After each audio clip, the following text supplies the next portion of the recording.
Doktor, qız övladım var, oğlan olmaq istəyir və yaxud da tam tərsi oğlan övladım var, qız olmaq istəyir. Bu xəstəliklərin səbəbləri müxtəlifdir. Bəzi orqanizmlərdə ikili cinsiyyət müşahidə olunur. Yəni nədir bu ikili cinsiyyət? Yəni həm xarici görünüş etibarilə orqanizmin qız uşağı olmasına baxmayaraq və yaxud da tam tərsi xarici görünüş etibarilə oğlan uşağıdır, amma daxili orqanların ultrasəs müayinəsində burada ikili cinsiyyətin, yəni digər qadın cinsiyyət orqanlarının da müşahidə olunması bir əsas verir ki, uşaqda göstərilən bu əlamətlər nəyə əsasəndir? Yəni ki, normalda bir qız uşağında kişi cinsiyyət hormonu az miqdarda ola bilər və yaxud da bir oğlan uşağında qadın cinsiyyət hormonu kiçik səviyyədə ola bilir. Bu normal bir haldır.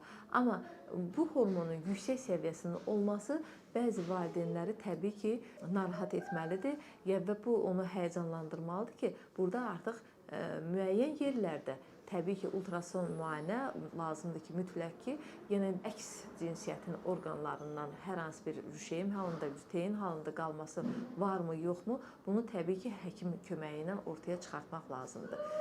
Qabarıq olan bəzi hallarda da qeyd olunur.